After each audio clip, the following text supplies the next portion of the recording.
Em muitas igrejas há pessoas vivendo em desesperança, desespero, angústia, depressão, medo, ansiedade. Mas nós fomos nascidos de novo. E quem é nascido de novo aqui, diga amém. Nós somos regenerados, nascidos novamente em Cristo, transportados das trevas para a luz. Nós fomos levados de um reino de trevas para um outro reino, que é o reino do Filho do seu amor. E nesse reino nós fomos regenerados para uma viva esperança. E a maior esperança que deve haver no coração do crente não é que amanhã o problema se resolverá, não é que amanhã eu prosperarei. Isso tudo está prometido, isso tudo é parte da nossa herança, mas o top, o que está por cima e que dá todo o tom da nossa esperança é o arrebatamento da igreja. Há uma viva esperança. Nós não estamos nesse mundo para toda a eternidade. Nós temos um destino eterno que é em Cristo. E se Ele não voltar, não vier buscar a sua igreja amanhã ou depois, pode ter certeza que vai haver um dia onde Jesus virá buscar a sua igreja. A partir desse dia, 7 anos correrão de tribulação e grande tribulação, para que então o anticristo se manifeste, haja um fuzuê danado nesse mundo. Se você acha que está ruim hoje, na grande tribulação vai ser muito pior. Mas nós não estaremos aqui, porque a igreja será arrebatada e tirada desse lugar. Antes, nós não vamos ver a cara do anticristo. Eu não estou interessado em saber quem é o anticristo. Por quê? Porque se o anticristo, tantas identidades já eram para o anticristo. Não, o anticristo é o Obama. Não, o Obama saiu. Não, é o Trump saiu. Não, o anticristo é o Papa. O anticristo é o Macron, presidente lá da França. Eu não quero saber quem é o anticristo. Eu queria que você enchesse a sua boca e dissesse comigo assim: o anticristo... Não, mas diga com vontade: o anticristo que se lasque. Não estou nem aí para quem ele é. Por quê? Porque o nosso Deus é maior. O nosso Jesus é maior. O Espírito Santo é maior. E Ele habita em nós. E nós somos regenerados por uma viva esperança, mediante a ressurreição de Jesus Cristo dentre os mortos. Versículo 4: para uma herança que não pode ser destruída, que não fica manchada, que não murcha e que está reservada nos céus para vocês, para nós. Você está entendendo aqui a mensagem de Pedro para uma igreja perseguida, uma igreja sofrida, uma igreja passando por poucas e boas, e ele está dizendo: olha só, não foquem no sofrimento, não foquem na perseguição, não fiquem pensando no imperador romano, foquem em Jesus, vivam essa viva esperança, porque vocês foram regenerados por essa viva esperança, e vocês têm uma herança que não pode ser diminuída, manchada, alterada, porque ela foi comprada e paga por preço e entregue para nós. Aleluia. Versículo 5, que são guardados, essa herança pertence a vocês, e vocês são guardados pelo poder de Deus. Você pode levantar uma das suas mãos e dizer isso: eu sou guardado pelo poder de Deus, mediante a fé, mediante o uso da fé, para a salvação, sotéria, que vem de sozo, salvo, curado, liberto, abençoado com toda sorte de bênçãos, família abençoada, para a salvação preparada para ser revelada no último tempo. Nisso vocês exultam, vocês se alegram, embora no presente, por breve tempo, se necessário, sejam contristados, entristecidos por várias provações, para que, uma vez confirmado o valor da sua fé, da fé que vocês têm, que é uma fé muito mais preciosa do que o ouro perecível, mesmo apurado pelo fogo, o ouro mais puro, para que essa fé resulte em louvor, glória e honra na revelação de Jesus Cristo. Porque mesmo sem tê-lo visto, vocês o amam.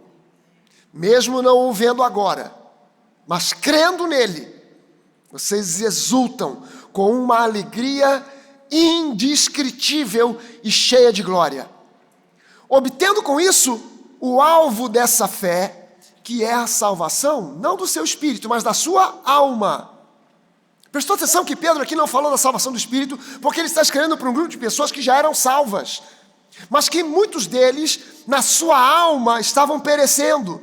Na sua alma, nos seus sentimentos, nas suas emoções, estavam indo para o buraco, por causa de uma forte perseguição. E ele diz, a fé de vocês é muito mais preciosa do que o ouro que vocês poderiam ajuntar, do ouro que foi suprimido de vocês. A fé de vocês é muito mais preciosa do que a grana, do que a casa, do que os bens, ou do que qualquer outra coisa que você possa possuir. E essa fé, se colocada em prática, ela vai resultar em glória. Ela vai resultar em glória. No final das contas, vocês vão obter a salvação. Se você exercitar essa fé, você vai obter a salvação da sua alma, a restauração da sua alma. Você já é salvo no seu espírito. Mas muitas vezes, muitos de nós precisamos de salvação para a nossa alma. Na verdade, nós somos salvos todos os dias. E somos salvos de tantos ataques, de tantos problemas, de tantas coisas. Somos salvos muitas vezes de nós mesmos. E nós precisamos de ver a nossa alma sendo restaurada. Porque quando olhamos para os tempos difíceis, quando olhamos para as dificuldades econômicas e financeiras, quando olhamos para a situação daquilo que ouvimos e vemos na sociedade, para a política, os políticos, quando olhamos para a situação do mundo, quando olhamos para a possibilidade de guerras, de destruição em massa, quando vemos tudo o que vemos à nossa volta, quando vemos que falta emprego, que nós estamos saindo de uma pandemia, que estamos vivendo um tempo difícil, isso afeta a nossa alma, mas Pedro está dizendo, vocês têm que focar na herança que vocês têm, exercitar a fé que vocês possuem, porque essa fé é mais preciosa até mesmo do que o ouro depurado pelo fogo. Você pode ter quilos de ouro, aquele ouro vale menos do que a sua fé. Você pode ter propriedades, barcos, casas, aquilo tudo vale muito menos do que a sua fé. Porque sem tudo aquilo, mas com fé, você continua sendo um vencedor. Com tudo aquilo sem fé, você já é mais que perdedor. E é preciso que a gente coloque o nosso foco em Jesus, na fé que Ele nos ensina, na fé que a palavra passa para nós. E ele continua dizendo, foi a respeito, no versículo 10, foi a respeito desta salvação que os profetas indagaram e investigaram. Eles profetizaram a respeito da graça que, na verdade, foi destinada a vocês. Investigando qual a ocasião ou quais as circunstâncias oportunas que eram indicadas pelo Espírito de Cristo, que neles estava ao profetizar os sofrimentos de Cristo, que Cristo teria que suportar e as glórias que viriam depois desses sofrimentos. A eles foi revelado que não para si mesmos, mas para vocês, igreja, ministravam as coisas que agora foram anunciadas a vocês por aqueles que pelo Espírito Santo, enviado do céu, lhes pregaram o Evangelho, o genuíno Evangelho, as boas novas, não a psicologia, não o coach, não a como a outra coisa qualquer, mas o genuíno e verdadeiro Evangelho, coisas essas que até os anjos desejam contemplar. Por isso, preparando o seu entendimento, a sua inteligência, a sua mente, preparando o seu entendimento, sejam sóbrios. Sobriedade é o oposto do desespero. Sejam sóbrios e esperem inteiramente na graça. E esperem inteiramente, não parcialmente, mas esperem inteiramente na graça que lhes está sendo trazida na revelação de Jesus Cristo.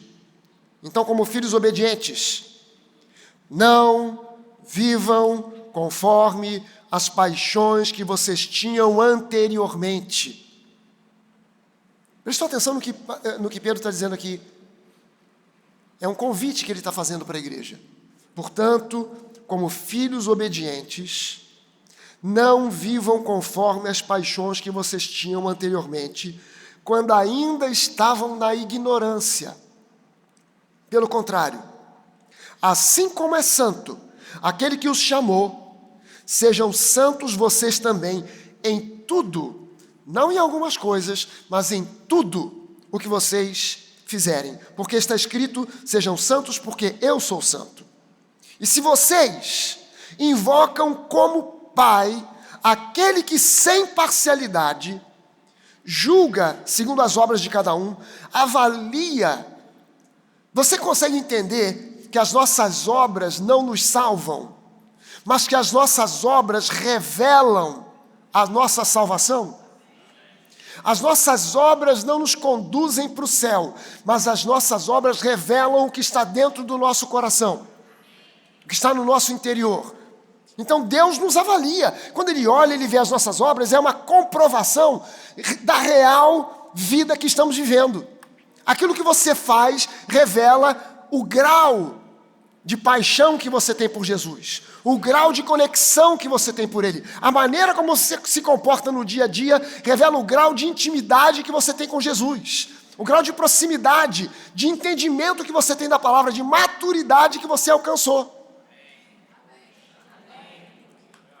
Vivam então em temor durante o tempo da peregrinação de vocês.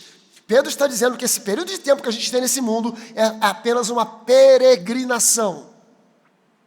Sabendo que não foi mediante coisas perecíveis, como prata ou ouro, que vocês foram resgatados da vida inútil que os seus pais lhes legaram. Caramba! Mas pelo precioso sangue de Cristo, como de um cordeiro sem defeito e sem mácula. Eu vou pular para o capítulo 2 agora, no versículo 1. E Pedro continua dizendo, portanto, abandonem toda maldade, todo engano, hipocrisia e inveja, bem como todo tipo de maledicência. E como crianças recém-nascidas, desejem o genuíno leite espiritual. Eu expliquei algumas semanas atrás aqui que esse termo leite espiritual, isso está mostrado para nós lá no livro de Hebreus, é o entendimento revelado no nosso coração a respeito da nossa justificação. Entendendo que eu fui justificado, significa que eu agora tenho um acesso à presença de Deus, do meu Pai, e eu vivo na presença, eu não entro e saio, eu vivo na presença do meu Pai, sem nenhum medo de ser rejeitado, expulso ou consumido, porque eu fui justificado.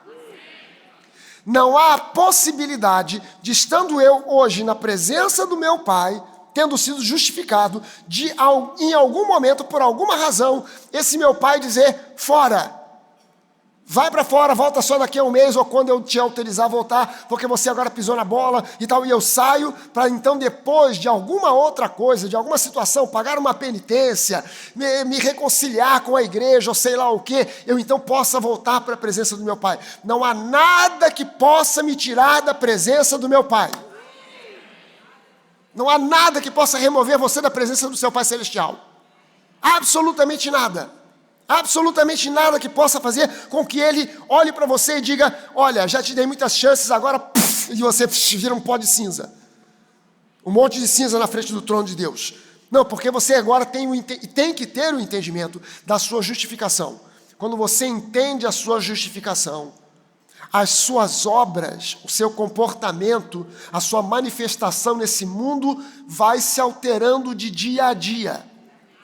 Enquanto você não entende plenamente a sua justificação, não é que você ainda não entrou na presença plena de Deus. Você já está na presença dele, mas você ainda se comporta como uma pessoa imatura espiritualmente. E Deus, ele te acolhe, ele não te rejeita, mas ele espera que você creia para que ele possa te avaliar e ver que as tuas obras agora, o teu comportamento, a tua manifestação nesse mundo é cada vez mais compatível com o caráter de Jesus.